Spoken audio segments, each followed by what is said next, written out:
Hello, my people, Africans, the youth in Africa must understand one thing,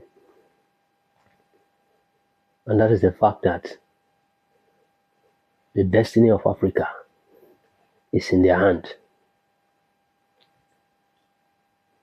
And the only way they can achieve their destiny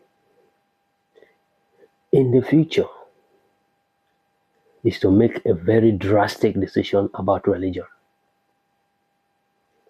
It doesn't matter you are a Christian or you are a Muslim.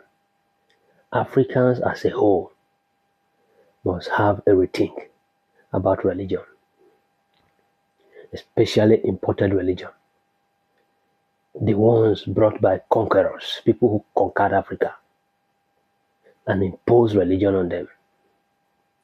We must evaluate all the religious movement in Africa because Africa is bleeding. What has religion done for Africans other than divide Africans against themselves? You go to the Muslim side, in the morning Allahu Akbar, in the afternoon Allahu Akbar, in the evening Allahu Akbar. But where is the peace? Where is the prosperity? Our women and children are suffering because of religious hatred. You go to the Christian side. In the morning, Jesus, Jesus, God, God, God. In the afternoon, Jesus Christ, oh my God, hey, Jesus, kill my enemy, kill my enemy, kill my enemy. In the night, the same thing. But where is our peaceful coexistence? Are Africans living together peacefully?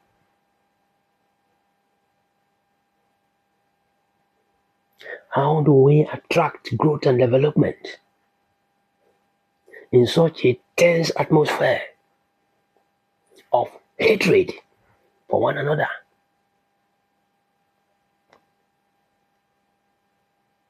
Because you believe in a certain way, those who don't share that belief with you, you consider them unbelievers.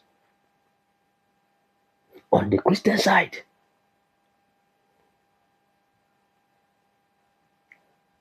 and that creates a class difference. You are a believer, another person is an unbeliever. So you are not equal.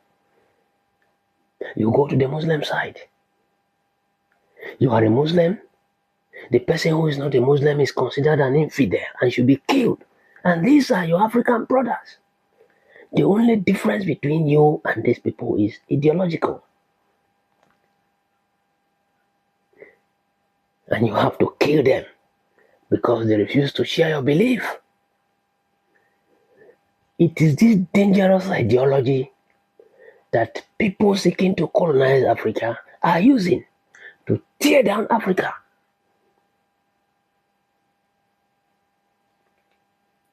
It is generating a lot of conversations recently.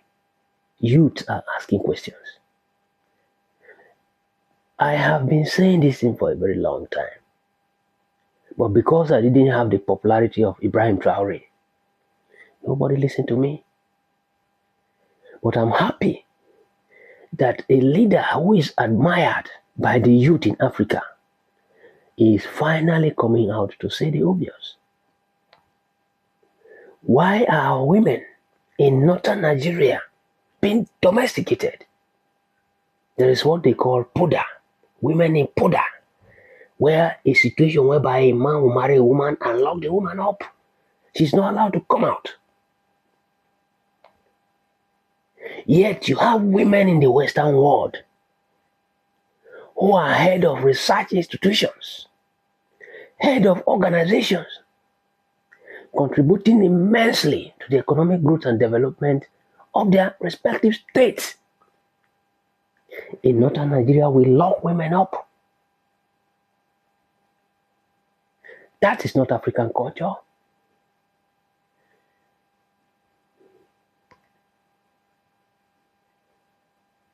Religion is the greatest cancer ravaging Africa, both Christianity and Islam. You like it or not? If we are not careful, Africa will be colonized again. Today, the Muslims in the northern part of the country, Nigeria, they passionately hate their African brothers and sisters who are not Muslim. Majority of them. They hate them. They prefer Arabs from the Middle East to their own African brothers and sisters. Here, people with black skin who look like them. But they have no idea what the Arabs are doing to black people. People with black skin in Sudan. Arab militias are exterminating African Muslims. Those with black skin in Sudan. But your foolish brother in northern Nigeria prefers the Arab to his own brothers and sisters who look like him. What about the Christians?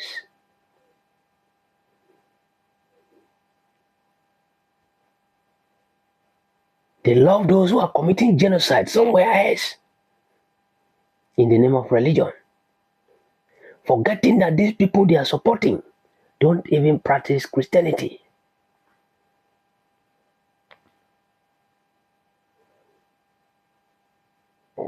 They love the leader of this country who is committing genocide against people in that part of the world. They go there for pilgrimage. African soil is not holy. The Christians are not going to Israel. The Muslims are going to Mecca. Yet, the same people that we go to their civilization for pilgrimage, they are killing to have Africa, our continent. African land is the Holy Land, if you don't know. I had this issue with my cousin brother, a very stubborn person. I've read history extensively, so I was explaining some things to him. But religion brainwashed him in a way. He would never listen to me. It took serious argument, debate, intellectual conversation. And then when certain things began happening, that was when he said, oh, what this my brother has been telling me is true. He had an epiphany, then he changed. We are today on the same page. All the things I told him happened. But he was intelligent enough to connect the dot and said, oh, this my brother was right. Study history. The people sending humanitarian aid your way are the same people destabilizing your continent. They are the same people sponsoring terrorists. Some of you think that the United States of America, for example, hate terrorists. No. They only hate terrorists when it is not their own terrorists. When that terrorist is not loyal to them. Look at what happened in Syria recently. When President Bashar Assad was there, the Christian minority in Syria were safe. But because Assad wasn't loyal to the United States of America, what happened? Turkey and America came together. They sponsored terrorists. And these terrorists took over Syria. And they started killing Christians. But if you go to Nigeria today, the Christians in Nigeria believe that the United States of America was doing what was right to protect their civilization. The Christians consider Bashar Assad to be a terrorist. Meanwhile, under Assad, Christians were safe. The person that America and Turkey installed in Syria currently was the second in command of the terrorist Al-Qaeda group, ISIS.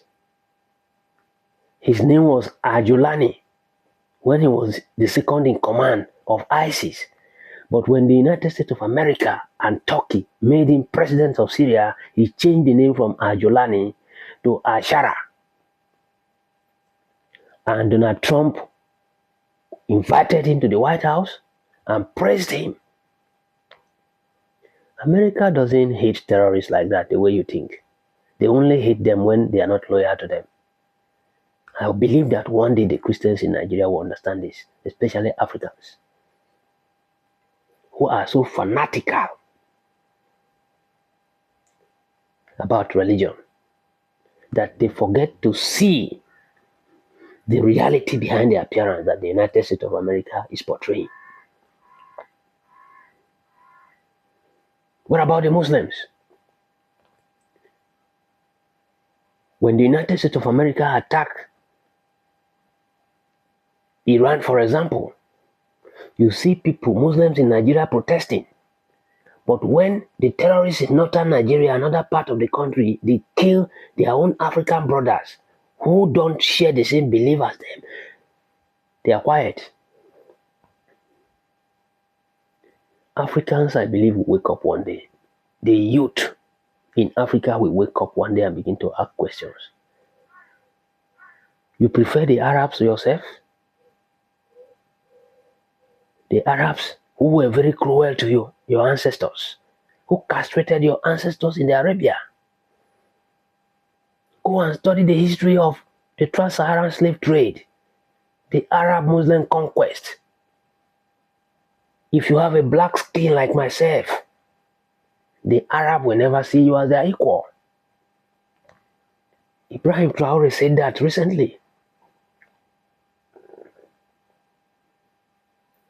You, the youth in Africa, you must wake up. Whether you are a Muslim or you are a Christian, you must wake up and try to achieve peaceful coexistence. If not, you will suffer. I enjoyed my childhood. Today, freedom of movement is highly limited in Nigeria because of terrorism. It wasn't like that during my time when I was a child. So I enjoyed my childhood. It's left for you. If you want religious extremism to destroy the future of your children, continue to practice your radical Islam and your radical Christianity. You will suffer. Europeans, even in the Middle East, people are moving on gradually from religion. It's only in Africa that we continue to kill one another.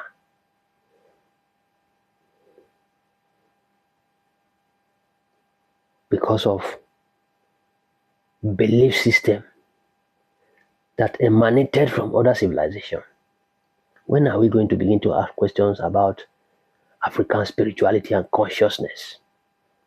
We talk about Islam, which is from the Arab world. We talk about Christianity, which the slave masters brought. When are we going to talk about our own religion, the one that originated from us? I'm challenging the youth all over Africa to begin to ask these critical questions.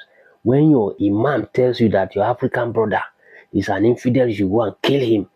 Tell that imam that if you kill these your African brothers, when you are in trouble, who is going to come to your aid? Is it the Arabs who are very, very cruel to you and will never accept you as their equal? You are a Christian. Your pastor tells you that you have to hate other people, unbelievers. Don't have anything to do with them. Tell your pastor, if you are in trouble, who is going to come to your aid? Who then is your brother? If you can't treat your fellow Africans right because of your belief system, who is going to come to your aid? Is it the Jews who will never accept you as their equal? You are going to ask that question. And when the youth in Africa begin to ask that question, that is when we'll begin to talk about civilization. Because currently, we are not even in the arena of economic growth and development. Africa must wake up and share this religious extremism, begin to work together for proper growth and development. That is what I have for you this morning. Thank you very much, and I will see you again in the next episode.